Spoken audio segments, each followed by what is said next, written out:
Friends எல்லாத்துக்கும் ரமலான் நல்வாழ்த்துக்கள் friends.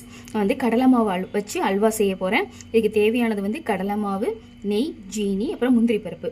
கடலை மாவு எதில் எடுக்கமோ அதுக்கு ஒரு பங்கு, கடலை மாவுக்கு ஒரு பங்கு இதில் எடுத்திருக்கேன். அதே ஒரு பங்கு ஜீனி தான் போடணும். தண்ணி மட்டும் 2 பங்கு. அவ்வளோதான். இப்போ செய்ய ஆரம்பிக்கலாம் வாங்க ஃப்ரெண்ட்ஸ்.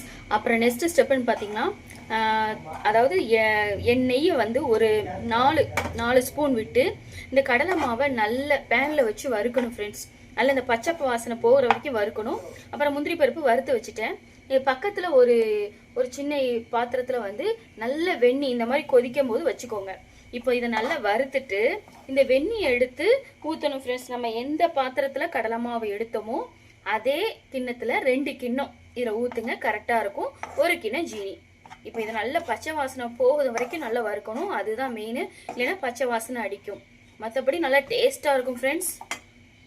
ஜீனி இதுக்கு 1 கிண்ணம் போட்டுட்டேன். இதை தான் கடலை மாவு எடுத்தேன். அதுக்கு 1 ஜீனி போட்டாச்சு.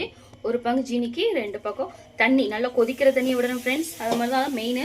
பாருங்கள், கையில் தெரிச்சிடாமல் பார்த்து விடுங்க. ஏன்னா செம சூடாக இருக்கும் பார்த்தீங்களா தண்ணியும். இப்போ இந்த தண்ணியை நல்லா ஃபுல்லாக உடச்சி விட்டு இந்த கடலை மாவுலாம் உடச்சி விட்டுட்டு வரேன் ஃப்ரெண்ட்ஸ். ஜீனி போட்டாச்சு. அப்புறம் இந்த ஹாட் வாட்டரையும் எடுத்து ஊற்றியாச்சு. நம்ம இனிமேல் கிண்டிக்கிட்டே இருக்க வேண்டியதான் ஃப்ரெண்ட்ஸ். கொஞ்சம் நேரம் கிண்டினா போதும், நல்லா கெட்டி விட்டுரும். அப்புறம் இதுக்கு வந்து முந்திரி பருப்பு போட்டு அப்புறம் ஏலக்காய் தூள் போட்டு இறக்கிற வேண்டியதான். அவ்வளோதான். இதுக்கு நெய்யும் ரொம்ப தேவைப்படாது ஃப்ரெண்ட்ஸ். அல்வா ரெடி ஆயிடுச்சு பாருங்கள். அந்த பாத்திரத்தில் ஒட்டாமல் எப்படி பாருங்கள் எப்படி உள்ளது. அல்வா மாதிரியே இருக்கும் ஃப்ரெண்ட்ஸ். நம்ம திருநெல்வேலி அல்வா இருக்குது பார்த்தீங்களா, அதே மாதிரி செம்ம டேஸ்ட்டும் பயங்கரமாக இருக்குது ஃப்ரெண்ட்ஸ். நீங்கள் டக்குன்னு உடனே செஞ்சு சாப்பிடுங்க.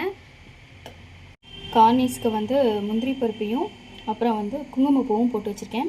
இந்த வாயில் வச்சோன்னே கரைன்னு சொல்லுவாங்க ஃப்ரெண்ட்ஸ் ஸ்வீட்டு, அது இந்த ஸ்வீட் தான் ஃப்ரெண்ட்ஸ். எனக்கு வந்து கேசரியோட இந்த ஸ்வீட் எனக்கு அவ்வளோ பிடிச்சி போச்சு ஃப்ரெண்ட்ஸ். அவ்வளோ உண்மையிலேயே வாயில் வச்சோன்னே அப்படி கரைஞ்சி அப்படி உள்ளே ஓடுது. நீங்களும் ட்ரை பண்ணி பாருங்கள். லைக் பண்ணுங்கள், சப்ஸ்கிரைப் பண்ணுங்கள். தேங்க்யூ.